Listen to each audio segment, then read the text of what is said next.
नमस्कार दोस्तों, स्वागत है आप सभी का मेरी कहानियों में। मैं हूं शिखा और एक बार फिर से आपके लिए लेकर आई हूं एक नई कहानी। और उम्मीद करती हूं कि बाकी कहानियों की तरह ये कहानी भी आपको बेहद पसंद आएगी और आप पहले की तरह अपना प्यार और सपोर्ट मेरी वीडियोस पर बनाए रखेंगे। तो चलिए अपनी आज की कहानी शुरू करते हैं।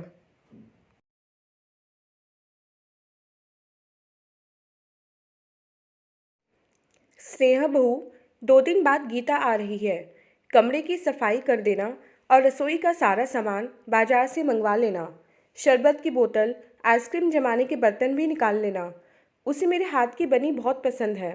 गर्मियों की छुट्टियां ही हैं जो मुझ बूढ़ी माँ नानी को पूरे साल जिंदा रखने की शक्ति देती हैं, वरना कुछ लोग तो मुझे चैन से सांस न लेने दें।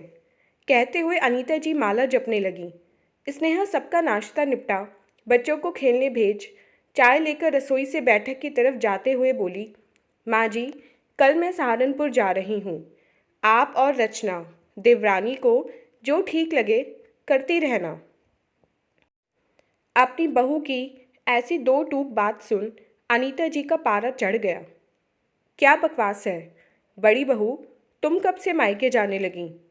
वह भी जब घर में बेटी आने वाली है। और तुम्हारा मायका शहर से 20 किलोमीटर दूर है। कभी भी चली जाना, मैं कौन सा तुम्हें रोकती हूँ। गुस्से से हाथ नचाते हुए अनीता जी बोली।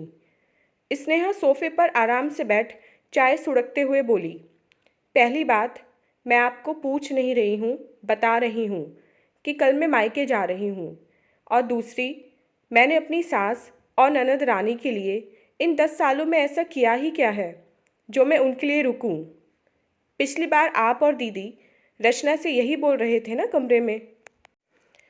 अनीता जी के पैरों के तले जमीन खिसक गई। हाय, यह क्या हो गया? बड़ी बहू ने सब सुन लिया। बात समझने के लिए कुछ पीछे जाना पड़ेगा। 10 साल पहले स्नेहा की शादी विभोर से हुई। घर में सास, ससुर, देवर और एक ननद रहते थे। उसके ससुर की पुश्तैनी परचून की दुकान घर के पास होने के कारण गोदाम घर में ही था और मसालों की पैकिंग वहीं की जाती थी। दुकान पुश्तैनी थी, इसलिए पहले घर की महिलाएं ही यह काम हाथों से करती चली आ रही हैं। दादी सास के बाद सास और ननद मिलकर यह पैकिंग करते। मगर जब से स्नेहा घर में बहू बनकर आई, अनीता जी ने बड़े लाड से गोदाम के दरवाजे पर रोली हल्दी से उसके हाथों के छापे लगवाकर बोली, बहुरानी, आज से यह सब तेरा, तू ही यहाँ की मालकिन है। स्नेहा फूली नहीं समाई। एक तरफ जहाँ सास लोग अपनी सत्ता डोलने के डर से बहू को जूते की नोक पर रखती हैं, वहीं उसे घर की रानी की उपाधि मिल गई। पर धीरे धीरे उसकी समझ में आने लगा कि उसे बड़ी चालाकी से घर की सारी जिम्मेदारियां सौंप दी गई हैं। सुबह 4 बजे उठकर मसाले पैक करती। पहले सास और ननद सिखाने आती थीं, पर धीरे धीरे उन्होंने भी आना छोड़ दिया। सारा दिन घर का काम निपटाकर फिर रात में 12 बजे तक पैकिंग मशीन से पैकिंग करती। अगर वे मदद करने को बोलती तो कहते, ऐसा भी कोई बड़ा काम नहीं है जो तुम कर ना पाओ। कुछ सालों में ननद की शादी हो गई। सारी जिम्मेदारी निभाने के बाद भी उससे कोई प्यार के 2 मीठे बोल नहीं बोलता, उल्टा 4 बातें सुनाकर चला जाता। अब ननद भी मेहमान बनकर आने लगी। काम बढ़ता चला गया। स्नेहा खुद मायके ना के बराबर जा पाती। दोनों बच्चों का भी मन करता कि नाना नानी के घर जाकर आएं, पर 4 दिन रुक कर वापस आ जाती क्योंकि दुकान पर स्टॉक खत्म होने की नौबत आ जाती। ऐसे ही वक्त बीता। देवर की शादी हो गई। देवरानी के आते ही सबके सुर बदल गए। अब सासू माँ उससे कहती, नई बहू है, उसके खेलने खाने के दिन हैं, सब सीख जाएगी। यह बोलकर उसे रसोई और गोदाम में पैकिंग के लिए जाने से रोक देती। देवरानी भी चालाक निकली। उसने स्नेहा का सुबह 4 बजे से रात 12 बजे तक का शेड्यूल अच्छे से समझ लिया और सोचा, इस काम के जाल में फंसी तो कभी निकल नहीं पाऊंगी। इसलिए वे सास के आसपास चमचागिरी करती रहती, अपने मायके से साड़ी घर में लाकर देती, मीठी मीठी बातें करके उनके आगे पीछे घूमती रहती, कभी पैर दबाने, मालिश के नाम पर रसोई में कदम नहीं रखती।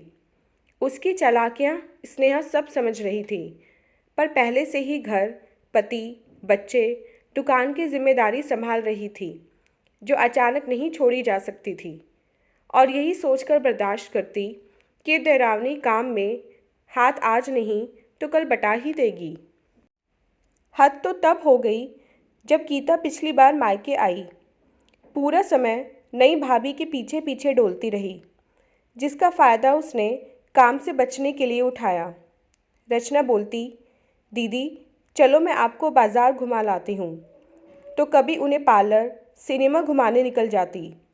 गीता के बच्चों की जिम्मेदारी स्नेहा पर छोड़ सास, देवरानी, ननद तीनों रोज़ कहीं न कहीं सैर सपाटे पर निकल पड़ती। एक बार झूठे मुंह से भी नहीं पूछती कि तुम चलोगी क्या।